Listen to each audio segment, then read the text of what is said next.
전 여러분과 같이 공부하게 될 고신의 류윤상입니다. 저는 일단 여러분 모든 모의고사예요. 이제 수리 파트랑 이제 과학 파트 같이 한번 풀어보도록 할 거고요. 이제 제가 문제를 풀면서 설명드릴 수 있는 부분은 최대한 많이 설명을 드릴 테니까 이제 그런 문제 풀면서 이 사람은 요 문제에서 요걸 설명하네. 그런 느낌이 든다 그러면 막 빨리 보더라도요. 잠깐 스탑시켜서 이 사람 뭔 소리 하나 조금 집중적으로 봐주시기 바랍니다. 일단 여러분 저는요. 시험적인 부분에 대해서 많이 설명을 드리도록 할 거고요. 시험 부분에서는 이런 거 조심하셔야 됩니다. 이런 거 조심해야 됩니다. 이런 것들을 주로 많이 말씀드릴 거고 그 다음에 이 문제는 요렇게 풀어야 좀 빨라요. 요렇게 풀어야 좀 빨라요. 이런 식으로 많이 좀 가르쳐 드릴 거라서 그런 부분들 잘 봐주시기 바라고요. 그 이외의 부분들은 이제 여러분하고 어찌 보면 맞나 틀리나 그 정도 이제 판단하면서 보시면 될 것 같습니다. 일단 제일 중요한 거는요. 나의 방법하고 그러니까 여러분의 방법하고 제 방법하고 다름이 있는 걸 확인하는 게 더 좋아요. 달랐을 때 이 사람 께 괜찮네. 그러면 습하면 되는 거고요. 내가 습하면 돼요. 그 다음에 내게 더 나은 것 같아. 그러면 여러분 걸 계속 고수하시면 됩니다. 대신에 하나 길보단 두 개가 나요. 두 개보단 세 개가 납니다.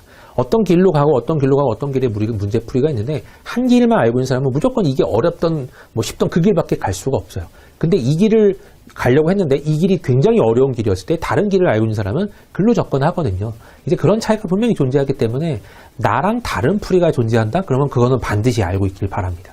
일단 내가 가지든 안 가지든 습하든 버리든 이렇게 배척을 하든 그 여러분 자유지만 일단은 두 가지 방법, 세 가지 방법 많이 알면 알수록 좋아요. 그 다음에 봤을 때 이게 더 나은 것 같아. 그럼 그걸 먼저 주로 가져가시고요.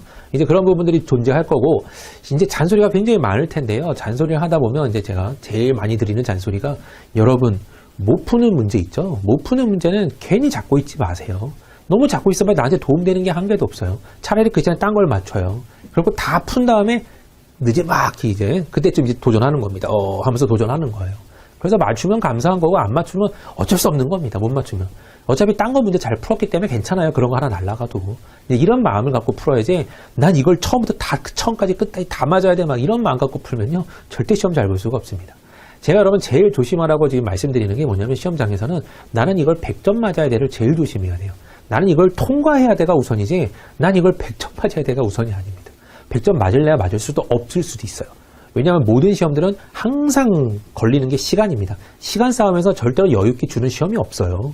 그러니까 분명히 시간 싸움에서 딸릴 거고 시간이 그리고 문제 풀면서 문제가 어려우면 또 그것 잡느라고 또 오래 걸릴 거고 그러니까 나한테 오래 걸리는 문제 같다? 나한테 조금 부담이 된다? 이렇게 딱 느껴지는 그 순간 그 문제는 패스하는 거예요. 넘어간 다음에 다른 문제 쫙쫙쫙 다 풀고 마지막에 다시 올라와서 푸는 겁니다. 알겠죠? 그 패턴만 잘 기억하시면 시험장에서 크게 낭패 볼 일은 없습니다. 대다수의 낭패 보는 사람들이 여러분 이거예요. 한 문제, 나 이거 아는데, 이거 뭐지? 나 아는데 이거. 막 이러면서 계속 붙잡고 있는 거예요. 절대 그러시면 안 됩니다. 그래서 이거는 지금 이 시험만이 뿐만 아니라요. 여러 시험이 다 마찬가지인데 1턴 돌고 2턴 돌고 3턴 돈다 이런 표현을 씁니다. 처음에요. 딱 보자마자 풀리는 문제들이 있어요. 이런 거. 딱 보자마자 다다다다다 풀리는 거 있습니다. 그런 것들은 무조건 다다다다다 빨리 풀어요. 근데 조금 시간 걸릴 것 같다? 조금 더 고민해야 될 것 같아? 잘 모르겠다? 무조건 보자마자 넘어가야 됩니다. 그 시간이 짧으면 짧을수록 내한테 득이다 라고 생각하시면 돼요. 그게 제일 중요한 핵심입니다. 자, 그럼 이제 문제를 같이 한번 풀어보면서요. 설명 드릴 만한 것들은 또 설명 같이 드려보면서 시작하도록 할 거고요. 필요한 거 있으면 절대로 여러분 넘어가지 마시고 그냥 알았어, 오케이 이렇게 넘어가지 말고요. 오케이 하면 내 걸로 가져가세요. 꼭 그 과정이 들어가야 됩니다. 듣는 게 다가 아니에요. 들었다고 내게 되는 게 아니에요. 들었을 때 내가 한번 그렇게 풀어봤을 때 여러 번 풀고 그 문제 또 겹치고 막 했을 때 그제서야 내 거 되거든요. 아무튼 그 과정을 계속 겪어야 된다는 거 말씀드립니다. 참고로 잔소리가 되게 많아요. 죄송해요. 네. 자, 다음 단위 계산했을 때요. 물음표에 들어갈 값을 구해봐 그랬는데요. 일단 기본적으로 센티미터로 바꾸라는 소리네요. 그러면 밀리미터는 10mm가 센티미터니까 요 공 지어지면 얘가 센티미터로 바뀌죠. 그럼 325가 있는 상태에서 1.1m는 여러분 100cm입니다. 그럼 2.5m 같은 경우는 뭘까요? 네, 250cm죠. 그럼 250cm랑 325cm를 더하세요 했기 때문에 575라고 나오게 됐죠.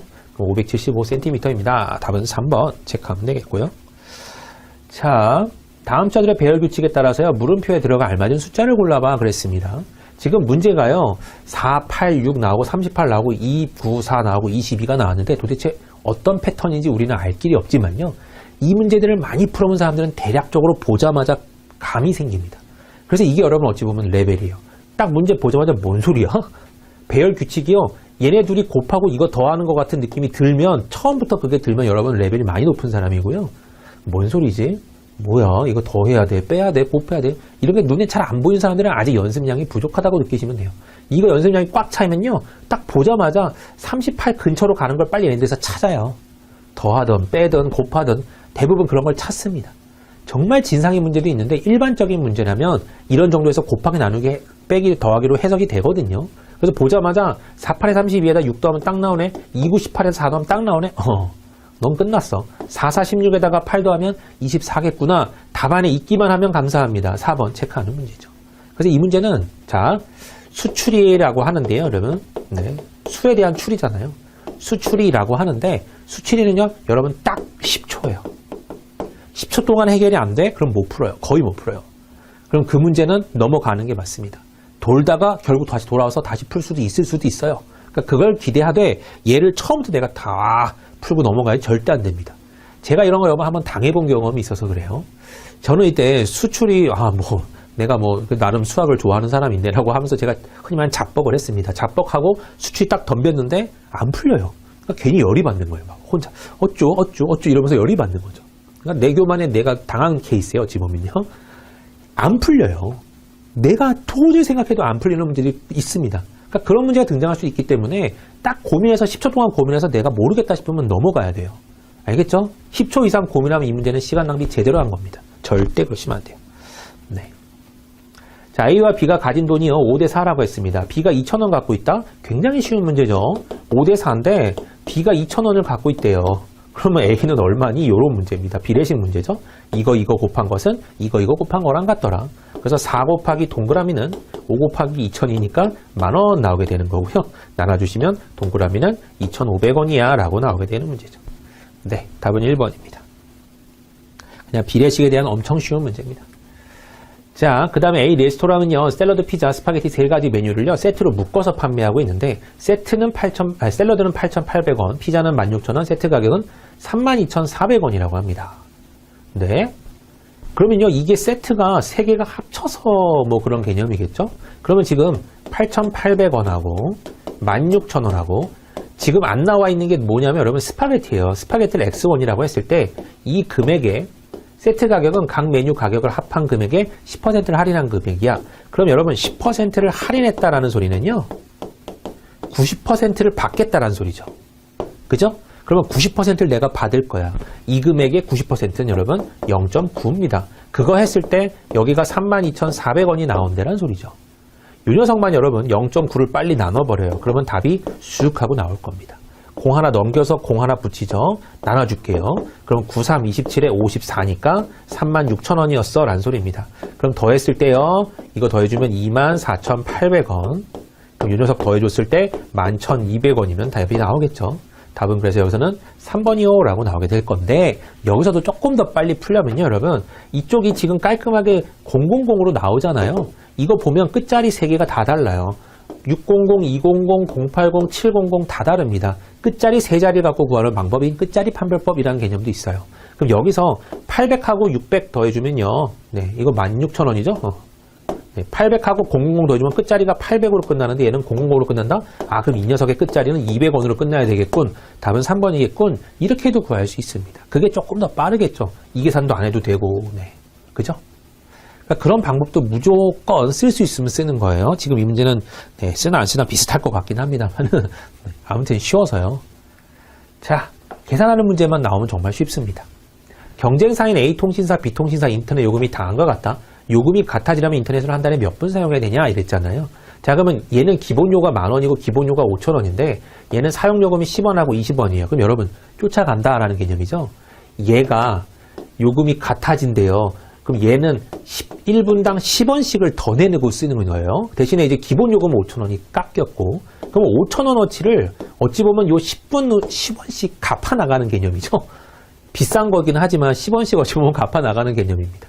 그럼 얘를 10원으로 나눠주면 500분을 사용해버리면 똑같아진다는 소리예요. 이해됐어요? 금방 구할 수 있는 문제고요. 솔직히 이건 여러분 식으로 구해도 상관없죠. 일단 기본료가 10,000원에 사용요금을 10X원이라고 잡아보죠. X분 사용했다고 해봐요. 그럼 분분 곱해지면서 10X원 나오고요. 이거랑 5,000원 더하기 20x분, 똑같은 x분을 사용했을 때 라면 요겁니다. 그럼 이제 여기서 넘어가서 빼주면 10x분이 나올 테고요. 넘어가면 5000이 나와서 역시나 똑같은 식으로 00 지워지면서 1x는 500이라고 나오게 되는 겁니다. 그래서 답은 500분이에요 라고 체크할도 가능한 거죠. 자, 이런 유형의 문제들이 대부분 이런 게 잘 나오죠. 뭐 A가 통장에 뭐 100만 원이 있다. B가 통장에 300만 원이 있다. 근데 얘는 매달 뭐 20만 원씩 저금시키고 얘는 매달 10만 원씩 저금시킨다. 언제 따라잡냐? 이런 문제 굉장히 많이 나오잖아요. 그럼 딱 차이 보세요. 하루에 한 달에 10만 원씩 어찌 보면 갭을 줄여가고 있는 겁니다. 그럼 여기가 200만 원 차이 나니까 20개월 후면 똑같아지겠군. 이렇게 판단한다는 거죠. 그게 우리 머릿속에서 이루어지는 게 방금 썼던 그 식을 어찌 보면 쓴 거예요. 머릿속에서. 이걸로 가는 게 훨씬 나은 거예요, 여러분. 그러니까 식 쓰는 것보다는. 머리로, 이게 나은 거예요. 그럼 지금 여기도, 똑같이 보면 10원씩 더 내는구나. 여기 10,000원 있고 여기 5,000원 저금해놨다고 쳐봐요. 돈 같아질 때 찾아다는 문제 아니에요. 똑같은 문제라고 보면. 그럼 10원씩 갚아나가는 거니까, 여기 차이는 5,000원은 500분이면 되겠군. 이렇게 판단할 수 있다는 거죠. 그걸 암산으로 풀면 여러분 베스트예요. 근데 이걸 식으로 썼다 그러면 약간 제가 볼 때는 아직 연습이 좀 부족하신 겁니다. 이쪽은 식을 써서 푸는 문제들이 아니에요. 머리통 써서 푸는 문제예요. 머리통이라고 좀 그런데 머리 써서 암산 써서 막 풀려고 노력해야 되는 그런 과정입니다. 최대한 그렇게 노력해 보세요. 자, 사내 비품 담당인 이대리는요. 겨울을 대비해서 가습기 구매하려고 한다. 구매 금액 100만 원당 5만 원 할인해 주는 동시에 10대를 사면 한 대를 무료로 주고 비업체는 같은 가습기를 9대를 사면 한 대를 무료로 준다. 한 대당 10만 원인 가습기 550대를 구매한대요. 그럼 자, 저쪽에서 구매한다. 그러면요. 원래 5만 원도 할인해주고 10대 사면 한 대도 무료로 줘요. 그럼 지금 얘는요. 10대 사서 한 대 공짜로 받고 10대 사서 한 대 공짜로 받고 10대 사서 한 대 공짜로 받고 10대 사서 한 대 공짜로 받는 게 일단 최적이죠. 일단은. 그래서 40대 사서 4대를 공짜로 받는 게 나은 거예요. 그 다음에 이제 6대를 더 사면 되죠. 그러면 여기 총 금액이 얼마냐면요. 이게 산 금액입니다. 그럼 이게 46대를 샀고요. 460만 원인데 그러면 100만 원당 5만 원씩 할인해 주기 때문에 얘는 400만 원이니까 몇만 원을 할인해 주면 돼요. 4개에 해당하는 20만 원을 다시 빼주면 되겠습니다. 그래서 전체 440만 원이 들었다는 소리고요. 얘는 9대를 사면 한 대를 무료로 준대요. 그럼 9 사면 한 대, 9 하면 한 대, 9 하면 한 대, 9 하면 한 대, 9 하면 한 대입니다. 그죠? 그럼 총 50대가 될 거고 결국 산 거는 45대가 되는 거죠. 그럼 얘는 450만 원이에요. 어디가 더 싸냐? A가 10만 원 더 싸다라고 볼 수 있는 거죠. 답은 1번입니다. 얘는 어찌 보면 제가 볼 때는 머리로는 해결이 어려울 것 같긴 합니다. 식을 열심히 써야 될 것 같아요. 자, 그 다음 문제 넘어가죠. 기상청에서는요. A 지역의 비가 올 확률이 0.7이고요. A와 B 지역의 모두 비가 올 확률이 0.4라고 발표했습니다. B 지역에 비가 오지 않을 확률을 구해봐 그랬거든요. 자, 이건 뭐죠? 비가 올 확률을 PA라고 해볼게요. A 지역에 비가 올 확률 PA 0.7입니다. A와 B 모두 다 온다. 그러려면요. A 교집합 B가 나온 게 표현한 거고요. 이것이 0.4다라고 놓은 겁니다. 그럼 이제 B에 오지 않을 확률을 구해봐 그랬거든요. 자, 이 문제는 A랑 B 사이에서 전혀 뭐랄까요, 여러분? 그런 어떤 관여가 없다. 흔히 말하는 종속하고 이건 독립에 대한 개념인데요. 종속이 아니라 독립이었다라는 개념을 들어가야 됩니다. 일단은. 비 내리는 건 전혀 상관없잖아. 두 지역에서 A랑 B는 따로따로 놀 거야. 이렇게 생각했을 때 이 부분을 여러분 뭐라 해석하면요. PA 곱하기 PB라고 볼 거예요. 이렇게. 그것이 0.4기 때문에 여기가 0.7이라서 얘는 0.7분의 0.4면 돼 라는 판단을 한 겁니다. 그래서요. PB가 결국은 7분의 4라는 해석이 나와서요. 지금 B가 오지 않을 확률이니까 1 PB 해주면서 1 빼기 7분의 4요. 7분의 3입니다. 라고 해석을 할 것 같습니다. 답은 그래서 여기서는 여러분 3번으로 나오게 되는데 일단 기본적으로 여기는 독립이라는 개념이 들어가야 됩니다. 그래서 그 부분은 여러분 조금 어렵기는 해요. 지금 전제가 조금 부족해서 그런 부분까지 내가 엄밀히 생각을 해야 되나요? 라고 말하면 조금 아쉬운 부분이 있긴 한데 그러니까 이 부분을 여러분 생각할 때요. A와 B 지역 모두의 B가 올 확률이라 했으니까 A도 곱하기 B 올 확률 곱한 것이 0.4구나라고 예상은 가능하죠. 그래서 그런 부분을 통해서 그냥 PA랑 PB를 곱했을 때 이것이 0.4구나라고 그냥 넘겨 짚어서 해석할 수도 있긴 합니다. 왜냐면 엄밀히 정확하게 말하려면 독립이란 말이 들어있으면 훨씬 더 좋았을 텐데 그러면 이제 고등학교 확률과 통계 쪽에 어찌 보면 또 연결이 될까봐 그런 부분이 조금 두려워서 그런 말을 안 적은 것 같기도 합니다. 이해는 됐죠, 여러분? 자, 그 다음 문제 넘어갈게요. 다음은 우리나라 부패인식지수, 연도별 변동치에 대한 표다. 이에 대한 설명을 적절하지 않은 것 그랬는데요. 일단 여기는 여러분 절대 보지 마요. 넘어와요, 별로. 여기는 안 보는 거예요. 어느 정도 보냐면 그냥 변동 추이를 쓱 보고 내려옵니다. 여기에 대한 수치들은 어느 게 뭐 순위가 올라가고 누려가고 그래서 전혀 상관없어요. 지금 보지 말아요. 이쪽은요, 여기를 보고 올라가야 되는 거예요. 항상 그 패턴입니다. 자, CPI 순서와 OECD 순위가 가장 낮은 해는 각각 2017년과 2019년이다. 그럼 CPI에서 제일 낮대요. OECD 순위가 제일 낮대요. 그럼 45, 46, 44, 52, 50, 여기죠. 52죠. 2017년이야. 맞고요. 그 다음에 OECD 순위가 가장 낮은 해. 네, 32가 있네요. 2019년입니다. 맞죠, 요거? 네. 딩동댕. 그 다음에요, 청렴도가 가장 높은 해랑 2013년도에 청렴도의 점수의 차이는 3.0이다. 다시 올라가는 거예요. 청렴도, 네. 청렴도가 가장 높은 해라고 했으면, 이거는 여러분 뭐로 봐야 될까요? 이런, 네, 회원국 중에 뭐 순위 이런 개념보다는 점수가 높을수록 청렴도가 높다 했으니까 점수가 높아야지 청렴도가 높은 거겠죠? 그러면 가장 높을 때가 여러분 59점입니다. 2020년이 나왔네요. 그 해와 2013년도의 청렴도, 네, 청렴도 점수의 차는 3점이다. 노노노. 맞나요? 아, 맞네요. 네. 조사 기간 동안 우리나라 CPI는 OECD 국가에서 항상 상위권을 차지하였다. 네. 그 우리나라 CPI 순위는요, 항상 상위권인가요? 아니요. 네. 항상 하위권입니다. 이건 틀렸죠? 우리나라는 다른 해에 비해 2020년에 가장 청렴했다고 볼 수 있다? 점수로 보면 그렇긴 해요. 등수로 봐도 그렇긴 하네요. CPI 개념으로 보면요. OECD에서도 뭐 1등, 뭐 그나마 제일 난 거긴 합니다만, 네. 그래서 답은 3번으로 고를 수는 있겠죠? 어려운 문제 같지는 않습니다. 이 문제 여러분 중요한 게 뭐냐면요. 여기가 이제 정보 1, 2, 3, 4, 5, 6이 있다라고 치면요. 여러분이 이 문제를 딱 보자마자 느끼는 어찌 보면 알아갈 수 있는 정보는 뭐 한 3개 정도 된다고 쳐볼게요. 근데 문제에서 정보 4, 5, 6을 물어요, 만약에. 그럼 여러분 뭔 짓 한 거예요? 진짜 헛짓 한 거예요. 이런 경우를 막으려면 어차피 왔다 갔다 하면서 볼 거기 때문에 여길 처음부터 보는 게 아니라 내려가서 보기 보고 아, 이게 뭔가 있나 보네. 그래놓고 여길 파악하기 시작하는 겁니다. 그래야 한 문제라도 일단은 건드리고 시작하게 되는 거예요. 애초에 처음부터 덤비면요. 뭐 등수가 떨어졌어, 올라갔어.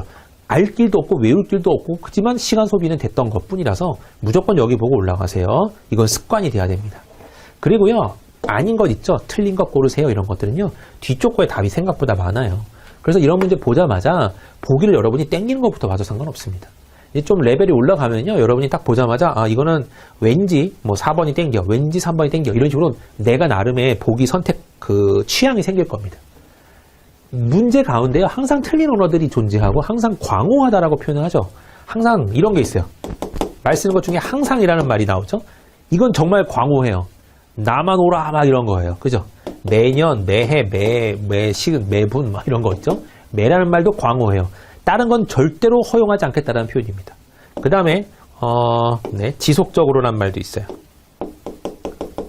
지속적으로, 규칙적으로 이런 말 나오면요, 여러분 그냥 얘 빼고는 안 된다 이렇게 생각하시면 돼요.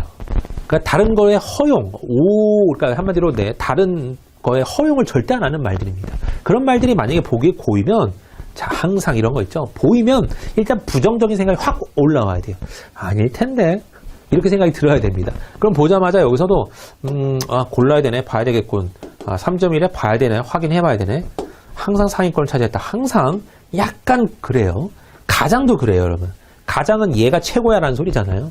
나머지가 있으면 더 높은 애가 있으면 안 된다. 뭐 이런 더 낮은 애가 있으면 안 된다. 이런 표현이 가능하잖아요. 얘랑 얘가 지금 제일 걸리적거려요. 그럼 난 얘를 볼 거야. 그 다음에 얘를 볼 거야. 이런 식으로 여러분이 선택권을 잡아놓으면 처음부터 보자마자 무조건 틀렸는데 한 방에 끝나버릴 수도 있는 문제입니다. 그죠? 아무튼 그건 이제 문제 많이 풀다 보면 여러분의 센스가 점점점 늘 거고 그때마다 이제 문제 푸는 이제 문제 보는 눈도 열려져서 보기 중에 난 얘부터 봐야지 이런 게 많이 생길 거고 그게 오히려 더 답일 때도 생각보다 많아질 겁니다. 그건 이제 경험치가 좀 쌓여야 돼요, 여러분. 네, 문제 보겠습니다. 지성이는요, 관용맞히 게임에서 25번을 던져서 13번을 성공했다고 합니다. 지성이 성공률을 구해봐 그랬거든요. 뭐 너무 쉬운 문제입니다. 전체 분의 결국 성공할 시행의 횟수겠죠. 그래서 전체 횟수가 여러분 25번이고 13번이니까 여기다가 이제 여러분 여기 이 녀석을 이제 퍼센트로 바꾸는 게 이제 100을 곱하는 거죠. 혹은 이 녀석을 그냥으로 바꿔주고 나서 문제 보니까 이제 할푼리로 읽었단 말이에요. 그거는 퍼센트로 바꾼 개념은 아니고요.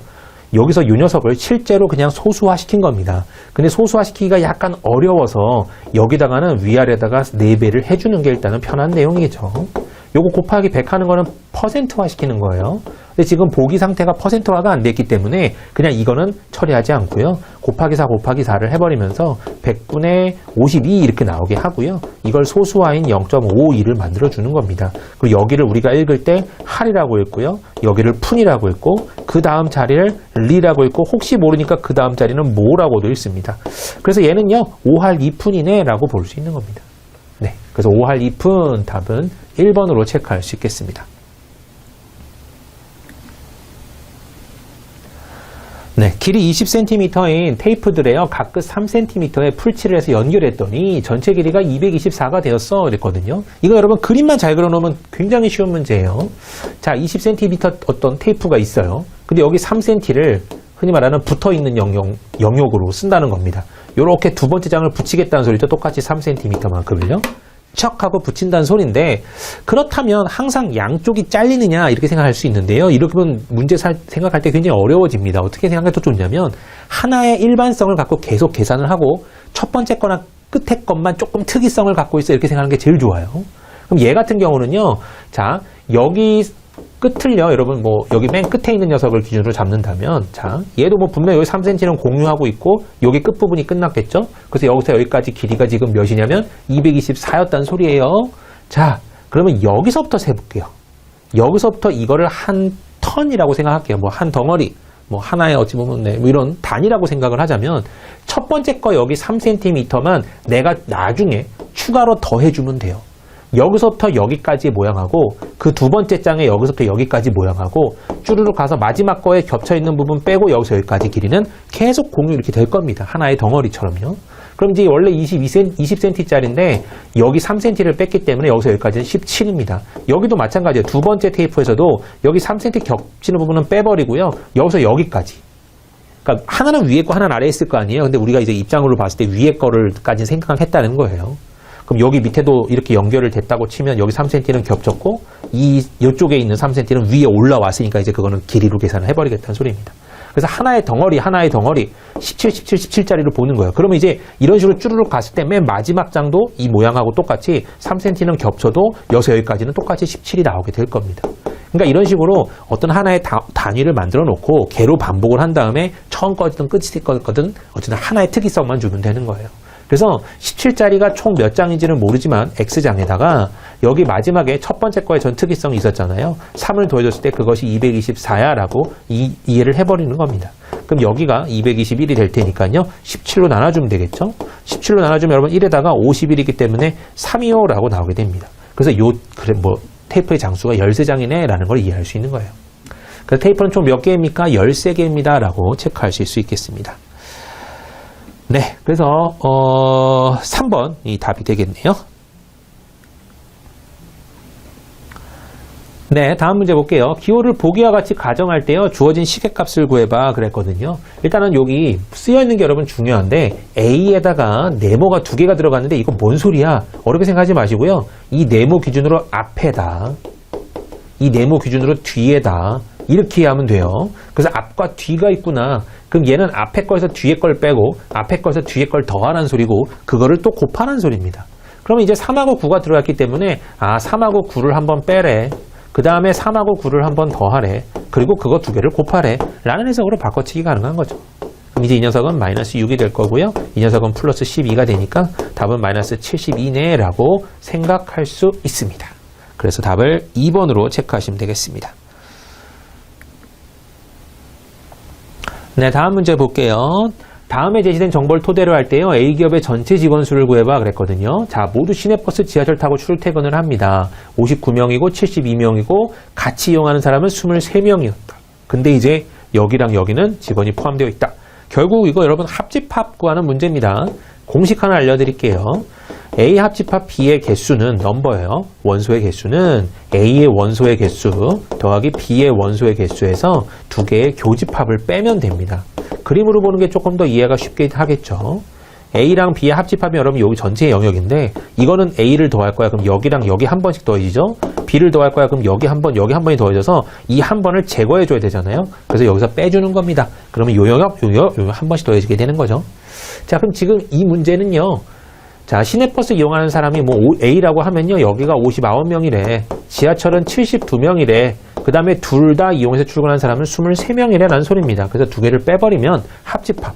이제 뭐 지하철이나 버스 타고 다니는 모든 사람의 합이 나오겠죠. 그런데 문제가 근무하는 직원들은 모두 이 사람들이래요. 그러니까 합집합을 구해버리면 그 사람들이 우리 회사의 뭐 전체 직원 수구나 이렇게 알 수 있는 거죠. 자, 계산해버리면요. 이거 여러분 빼기가 조금 귀찮을 땐 요거랑 요거 먼저 빼도 돼요. 59에서 23은 빼기가 쉽잖아요. 근데 이거 더해놓고 빼면 끝자리가 1이라서 또다시 한번 10의 내린이 들어가기 때문에 좀 귀찮아질 수 있으니까 먼저 해석을 해도 됩니다. 그래서 36으로 만들어 놓고 이거 두 개를 더해도 상관없어요. 네. 그래서 답은 108명이네요 라고 나오게 됩니다. 다음은 어느 고등학교에서 시행 중인 학업 평가 결과를 나타낸 표이다. 1에서 5등급까지 나눠진다고 했을 때 이에 대한 설명 옳지 않은 것 고르라는 소리네요. 일단 이 표는 안 보고요. 밑에 거 내려올 겁니다. 땡 8년도 대비 땡 9년의 4, 5등급 비율이 가장 크게 변한 영역은 A 영역이다 그랬습니다. 일단 봤더니 4, 5등급 비율 변화가 딱 나오죠. 그럼 이 중에서 퍼센트에 대한 변화가 가장 많이 생긴 걸 찾아보라는 내용이겠죠. 그럼 여기 같은 경우는 마이너스 10.1 정도 되나요? 네. 여기는 마이너스 뭐 2.7밖에 안 되죠. 여기는 마이너스 10은 절대 안 됩니다. 여기도 마이너스 10은 안 되는 것 같고요. 그래서 가장 많은 거는 A 영역이 일단은 맞아요. 그죠? 그래서 얘는 일단은 오케이라고 할 수 있겠고요. 자, C 영역에서는요. 땡 9년의 C 영역에서는 1에서 3등급을 받은 학생의 비율이 54.4다라고 그랬는데 자, 전체가 1에서 5등급까지 나눠집니다. 근데 지금 여기는 4에서 5등급의 비율이 나와 있고요. 그럼 나머지는 1에서 3등급이겠죠. 그러면 C 영역에서 1에서 3등급을 받은 학생의 비율은 자, 땡 9년이니까 여러분 여기잖아요. 그럼 54.4%가 아니라 여기에 반대 거인 60.1%가 되겠죠. 이렇게. 여기가 54.4가 필요하겠네요. 요 녀석을 잡아냈기 때문에 얘는 틀렸다라고 볼 수 있습니다. 땡 8년에 D 영역에서 4, 5등급을 받은 학생 수가 B 영역에서 4, 5등급을 받은 학생 수보다 적다 그랬거든요. 자, 여기서 얘를 4, 5등급 받은 학생 수의 비율이죠. 그 다음에 여기서 B 영역을 4등급, 5등급 받은 학생 수보다 적다라 했는데 얘네 둘은 비교 가능한가요? 네. 왜냐하면 같은 연도니까 비교가 가능합니다. 만약에 얘랑 얘를 비교해봐 그러면 몰라요. 명수를 굳이 비교하자면 모릅니다. 왜냐하면 요때 100명이 받고 만약에 요때 10,000명이 받다 그러면 여기는 43.1명밖에 안 되지만 여기는 3,540명이나 될 수 있거든요. 그러니까 명수를 굳이 가자 그러면 정말 극단적인 예를 들어버리면 틀리는 경우가 굉장히 많습니다. 그래서 여기서는 비율로만 나와 있기 때문에 그냥 비율로 비교할 수 있는데 요 같은 연도에서는 어차피 같은 사람이 봤을 거고 같은 사람이 본 것 중에 이제 B 영역과 D 영역에 대한 개념이기 때문에 숫자가 같기 때문에 여기서는 퍼센트로 그냥 전체 명수도 예상할 수 있습니다. 전체 명수가 누가 맞니 정리를 예상할 수 있는 거죠. 그러니까 똑같이 100명 기준으로 봐서 얘는 47.2명이고 얘는 43.1명이니까 이쪽이 더 적었어라고 말할 수 있는 거죠. 그래서 D 영역에서 받은 학생 수가 B 영역에서 받은 학생 수보다 적다라는 것은 같은 연도이기 때문에 비교 가능해서 맞습니다라고 볼 수 있습니다. 하지만 얘랑 얘를 비교했다 그러면 틀릴 수도 있어요. 그래서 여기는 항상 맞다라고 볼 수 없습니다. 그럴 때는 대부분 그런 문제는 틀려라고 판단하는 거고요. 네, 3번은요. 이제 2008년과 2009년에요. 모두 학업평가 4에서 5등급의 비율은 그랬어요. 그럼 D, C, B, A 순으로 이제 낮다라고 적혀져 있는데 가장 낮은 게 이제 D냐 이거죠. 모든 연도를 봤을 때, 네, 두 연도를 봤을 때 D 영역이 가장 낮긴 합니다. 그 다음이 C였냐, B였냐, A였냐 맞는 것 같죠? 전체적으로 전부 다 낮아지고 있죠? 낮아지고 있죠? 그러니까 여기는 낮아지고 있다라고 하는 말은 맞겠네요. 그죠? 그래서 답은 여기서는 2번으로 고를 수 있겠습니다. 네, 문제 보겠습니다. 열차가 A다리를 건너는데요. 5초가 걸렸다고 하고요. 열차가 40m의 길을 통과하는데 10초가 걸렸다고 한다면 A다리는 몇 미터입니까? 그랬어요. 근데 중요한 게 여러분 등속 운동을 하면서 열차 길이는 무시해 그랬거든요. 원래 다리 건너는 문제나 이제 터널 가는 문제는요. 제일 중요한 게 여러분 기차 길이에요. 왜냐하면 이제 다리를 건넌다 그랬을 때 의미하는 바는요. 기차가 이렇게 길이가 있을 때 기차의 앞이 딱 지나갈 때가 시작. 그 다음에 기차의 끝이 여기를 통과했을 때가 끝이에요. 그래서 결국은 다리를 통과했다 할 때 걸리는 그 시간이라는 개념은요. 기차가 여기서부터 여기까지 갈 때 걸리는 시간이에요. 그러니까 다리 길이만 딱 말할 수 있는 게 아닙니다. 다리 길이 플러스 자기 자신의 기차 길이가 원래는 더해져야 돼요. 이해됐어요? 근데 지금 이 문제는 열차 길이를 무시해라고 했기 때문에 점이라고 본다는 겁니다. 그냥 없어라고 생각을 한다는 거예요. 일반적으로는 다리 플러스 기차에 해당하는 길이를 원래 5초, 만약에 여기서 5초 걸렸다 그러면 다리를 A미터, 기차를 B미터라고 했다면 5분의 A 더하기 B가 뭐 어떤 속도가 나왔을 거야. 이렇게 원래 식은 풀었어야 돼요. 근데 지금 이 부분이 없는 겁니다. 기차 길이를 무시했다, 없다라고 보자, 점이라고 보자. 그럼 점이 결국 여기까지 통과하는 거리이기 때문에 그냥 단순하게 5분의 다리 거리가 A였다면 그것은 속도가 나왔을 거야 라고 체크할 수 있는 거죠. 근데 등속 운동이기 때문에 그 다음 경우 다음에도 똑같은 속도로 움직인다는 소리예요. 자, 그럼 이제 이번엔 터널을 통과합니다. 터널인데 이번에는 40m짜리예요. 근데 원래는 기차 길이가 필요한데 기차 길이를 무시했기 때문에 40m를 통과하는데 여러분 10초 걸렸다는 소리는 10분의 40에 해당하는 속도를 갖고 있다는 소리죠. 4m/s를 갖고 있다는 소리입니다. 이거랑 어떻다는 소리죠, 여러분? 같다라는 소리죠. 속도가 같았다는 소리니까요. 그래서 A는 몇 미터일 수밖에 없냐면 20m일 수밖에 없네요. 왜냐면 이게 5세크고 이게 A 미터거든요. 그럼 5세크를 일로 곱해주면 5세크, 세크 지어지면서요. 20m라고 답이 나오게 되는 겁니다. 그래서 다리의 길이는 얼마니? 라고 했을 때 답은 2번입니다. 라고 체크할 수 있겠죠. 다음 자료에 대한 설명으로 옳은 걸 골라봐 그랬는데요. 순이동구 나왔습니다. 순이동 인구가요. 순이동 인구라는 거는 뭐냐? 전입에서 전출을 뺀 거다. 들어온 사람에서 나간 사람 뺀 거다. 뭐 이렇게 판단할 수 있는 거고요. 자, 내려오겠습니다. A부터 HC 중에서요. 여기서부터 여기까지 중에서 7월에 전입 인구가 가장 많은 시는 A시이다 그랬어요. 7월에 전입이 가장 많대요. 한마디로 네, 전입에서 전출 인구를 뺐을 때가 순이동 인구라면 순이동 인구가 3,305나 되니까 굉장히 전입된 인원도 많을 거야 라고 생각될 수 있죠. 이 부분 이런 거 조심해야 됩니다. 절대로 여러분 이런 거 속으면 안 돼요. 이게 숫자가 크다고 해서 전입 인구도 많다라고 말하면 절대 안 되죠. 왜냐하면 극단적인 예를 들어볼게요. 얘는 들어온 사람이 3,305명이고 나간 사람이 한 명도 없어서 이렇게 됐다고 쳐봐요. 그럼 전입 인구가 3,305명밖에 안 됩니다. 근데 얘는요, 마이너스 223이지만 들어온 인구가 10,000명이고 나간 인구가 1223명이라고 해봐요. 그러면 마이너스 223이 나오거든요. 대신에 들어온 인구는 10,000명이 될 수 있어요. 극단적인 예는 언제든지 될 수 있는 겁니다. 그래서 이런 거는요, 전입 인구가 가장 많다고 보면 안 되는 거고, 여기서 말하는 순이동 인구가 가장 많아 그럼 맞는 말인데 전입 인구는 우리는 모릅니다. 극단적인 예를 들어버리면 틀릴 수도 있어요. 그래서 이런 거는 맞다라고 하면 절대 안 돼요. C에서 6월부터 9월까지 전출 인구는 그랬어요. C에서의 여기죠. 여기서의 6월부터 9월까지 전출 인구는 전입 인구보다 많다 그랬거든요. 이 통째로 보겠다는 소리인데, 자, 여기 보면요. C 같은 경우는 전입 인구랑 전출 인구의 차가 항상 음이죠. 음입니다. 어쨌든 간에 전출에서 전입을 뺄 텐데 항상 이쪽이 크다는 소리예요. 그러면 이 4개 월에 대해서도 전부 다 이거 빼기 이거 다 할 텐데 어차피 이쪽이 다 크다는 소리였습니다. 그러니까 이게 총 6월부터 9월까지 들어온 전입인구, 이게 총 들어온 6월부터 9월까지 나간 전출인구라고 한다면 어차피 전부 다 음수니까 이쪽이 다 컸죠? 개개인별로 다 컸으니까 4개 다 더한 것도 당연히 이쪽 4개 다 더한 것보다 무조건 클 겁니다. 그래서 전출인구가 많다가 이거는 맞는 말이죠. 네. 그래서 답은 여기서는 여러분 2번입니다. HC의 전입인구는 감소하고 있는 추세이다. 전입인구가요, 네, 149, 1304, 746, 216. 그러니까 순이동인구가 줄어들었다고 해서 전입인구가 줄고 있다라고 말할 수는 없죠. 모르는 거예요, 숫자를. 예를 들어서 똑같아요. 전입인구가 1,495명이고 여기는 전입인구가 만약에 2,303명이고 나간 인구가 1,000명이라 그러면 1,303이지만 실제 들어온 인구는 더 많을 수도 있단 말이에요. 극단적인 예를 막 들어보는 겁니다. 그러니까 여기 주어져 있지 않은데 내가 막 극단적인 예를 들어도 되나? 넣어보는 거예요. 그렇게 구하는 겁니다. 이해됐죠, 여러분? 네, 그 다음에 4번 볼게요. A부터 H 중에서요, 6월부터 9월까지 매월 전입인구가 전출인구보다 많은 시는 5곳이다 그랬거든요. 6월부터 9일까지 전입인구, 전출인구면 여러분 순이동인구가 결국은 네, 플러스인 곳이 5곳이냐 이거예요. 그러면 매월 플러스인 곳이 5곳이냐? 딱 봤을 때 여러분 매월 플러스인 곳은 여러분 없죠? 네. 그래서 뭐 여기 하나밖에 없는 것 같은데요. HC 하나 딸랑 하나 있는 것 같은데요. 그래서 매월 전입인구가 전출인구보다 많다라고 한다는 거는 네, 더하기인 곳을 찾으라는데 없습니다. 하나밖에 없어요. 나머지는 안 보입니다. 그죠? 그래서 여기서 답은 2번으로 귀결할 수가 있겠네요. 네. 그래서 답은 이건 틀렸고 2번 체크하시면 되겠습니다. 다음 자료 이용해서 자동차 등록 현황에 대한 보고서를 작성합니다. 추가로 필요한 자료를 보기에서 골라봐 그랬거든요. 자, 일단은 이런 현황이 있고 이것도 안 볼 거예요. 내용은요. 대신에 이쪽을 봤더니 의미가 없죠. 이쪽을 확인해야 의미가 생기잖아요. 그래서 이쪽을 보자마자 다시 일로 올라와서 해석을 하는 겁니다.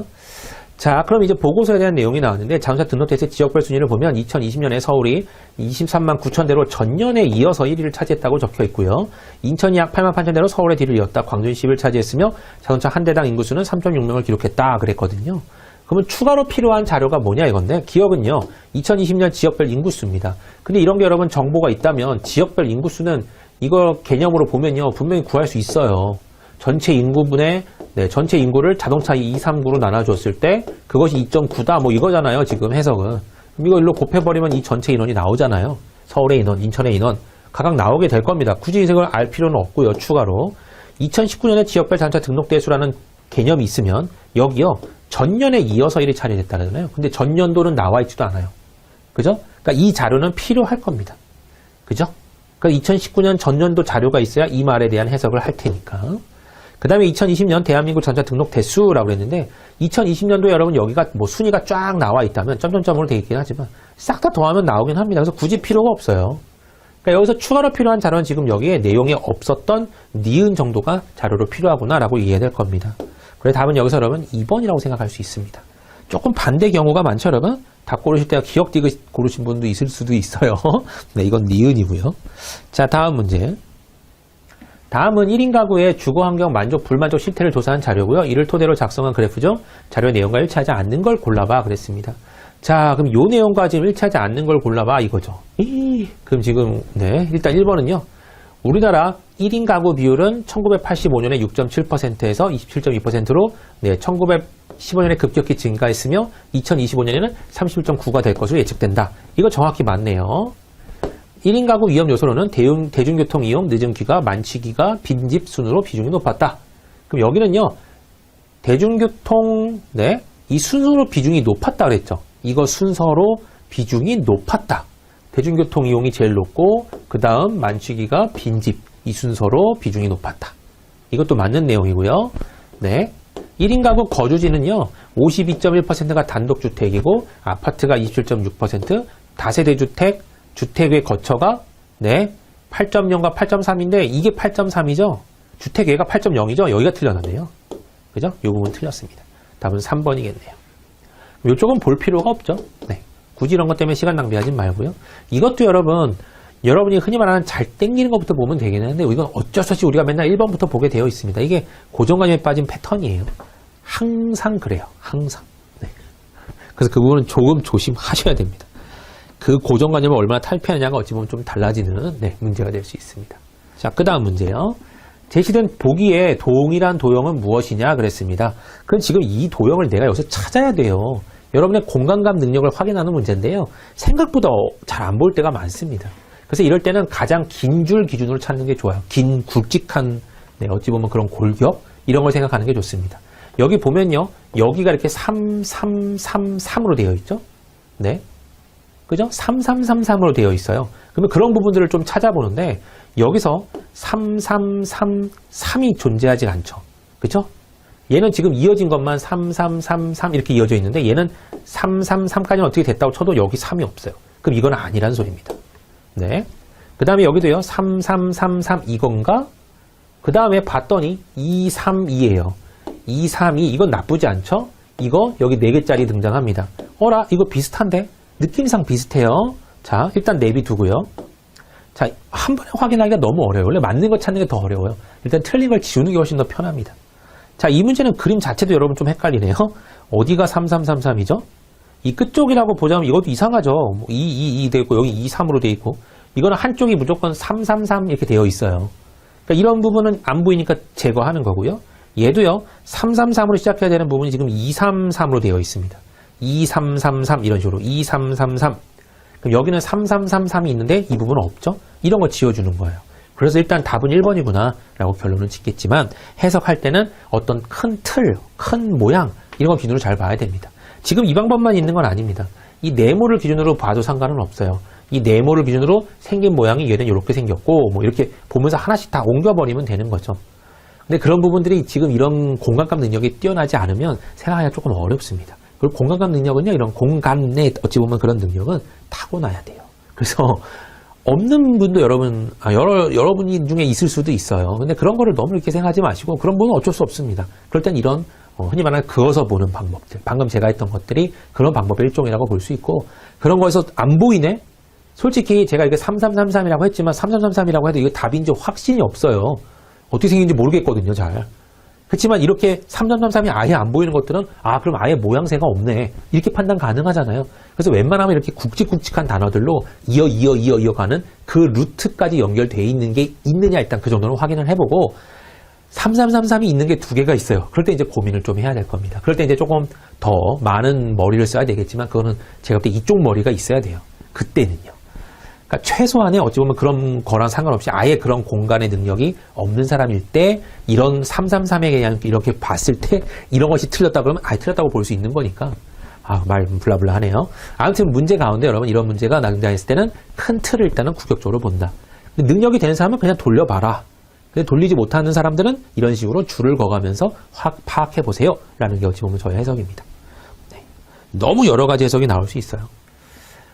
자, 그 다음에요. 다음 그림에서 두 면만 보이는 블록은 모두 몇 개냐 그랬는데 지금 딱 보일 때 두 개예요. 선택하면 되죠. 이거 지금 세 개 보이죠? 이거 두 개 보입니다. 요거. 그죠? 여기도 두 개 보이고요. 요거 세 개고. 요거 두 개 보여요. 보이는 대로만 색칠하죠, 뭐. 요거 두 개, 이거 두 개.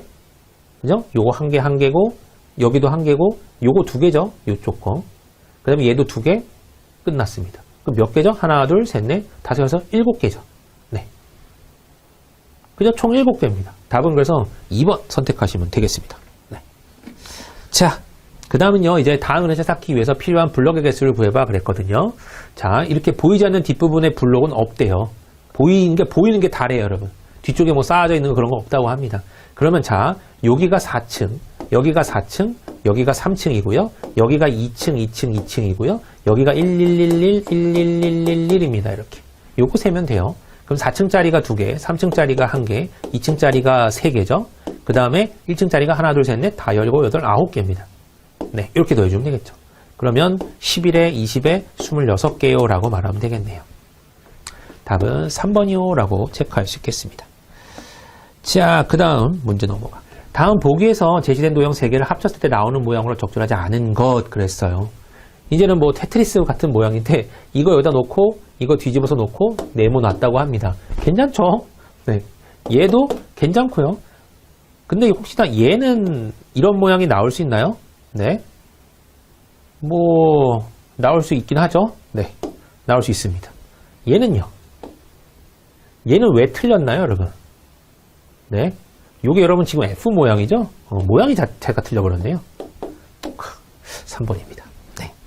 어려운 문제는 절대 아니었습니다. 자, 그 다음 문제는요, 네, 같이 볼게요. 요 문제까지 보고 여러분 마무리를 짓도록 하고요. 다음 시간에 계속해서 또 풀어보도록 할게요. 네, 문제 볼게요. 다음과 같이 연결된 5개의 주사위가 있고요. 서로 접하고 있는 면의 눈의 수를 합한 값을 골라봐 그랬습니다. 주사위 마주보는 면에 내려진 눈의 합은 7입니다. 라는 전제가 있고요. 그러면 지금 이렇게 생긴데 주사위가 있고 얘도 그러면 똑같이 생겼다고 가정하고 문제를 풀어야 될 겁니다. 그럼 1하고 2가 있고 3이 있으니까 이 녀석하고 마주보는 면, 여기에 두 면은 이쪽 면은 5가 나올 테고요. 그죠? 그럼 이쪽 면은 뭐가 나올까요? 이 녀석의 이쪽 면, 왼쪽 면. 얘는요, 지금 1, 2가 이렇게 나왔기 때문에 이쪽에 해당하는 거는 3에 마주보고 있는 녀석이 나올 겁니다. 3이랑 마주보고 있는 녀석이니까 여기는 4가 나오게 되겠죠? 그 다음에 이쪽은 뭐가 나오죠? 네. 이쪽에 두 개가 있다면 이쪽 면에는 얘랑 더해서 7이 나와야 되니까 이쪽은 3이 나올 거고요. 그 다음에 이제 여기는 3하고 5가 나온 상태인데 지금 이 녀석을 완성시켜버리면 여러분, 자, 이 3을 기준으로 5는 어디에 있었냐면요. 네. 여기에 마주보니까 3의 바로 밑부분에 있었던 녀석이군요. 네. 아예 그림을 완성시킬게요, 그냥. 이렇게 해서 아예 주사위를 완성시키겠습니다. 우리가 눈으로 볼 때 여기가 1, 네, 2, 그죠? 여기가 3인 거는 이제 확실해졌고, 4, 5, 6도 여러분 확실해주자면, 여기서 이쪽 면이 4고요. 이쪽 면이 5고요. 이 밑에 면이 6이에요, 이렇게. 그렇다면 지금 이 문제는 3하고 5가 보입니다. 3하고 5를 이렇게 든 모습이라서 좀 어려운데요. 이렇게 세우고 이렇게 뒤집은 녀석이긴 해서 어차피 우리가 구해야 되는 건 옆면이거든요. 옆면. 이 녀석의 옆면이면 뭘까요? 그랬을 때 3하고 5의 이쪽 면이니까 그러면 얘입니다. 얘. 요 밑에 있는 녀석. 얘는 6이 나오게 될 거고요. 그거랑 마주보는 면이니까 여기는 하나가 1이 나오게 될 거고, 그다음에 얘는요 1, 2가 나왔기 때문에 얘를 이렇게 뒤집어서 꺾은 녀석이라서 이쪽이 3이 나올 겁니다. 그 다음에 이쪽의 면은 이 녀석의 반대면이니까 4가 나올 테고요. 다시 이쪽의 면은 4랑 2가 이렇게 있다면 4랑 2 이쪽 면이죠. 이렇게 적혀져 있는 거니까 네, 이쪽 면에 해당하는 게 6일 겁니다. 이렇게. 그래서 지금 접하고 있는 면의 눈의 수양만 구해봐 그랬거든요. 그래서 이것만 구해주시면 되겠습니다. 엄밀히 말하면 여긴 구할 필요도 없죠, 여러분. 왜요? 어차피 합이 7이거든요.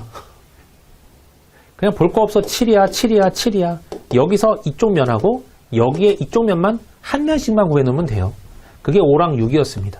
아무튼 7이 3개에 5랑 6이니까 11이 나와서 답은 32겠습니다. 라고 체크할 수 있죠.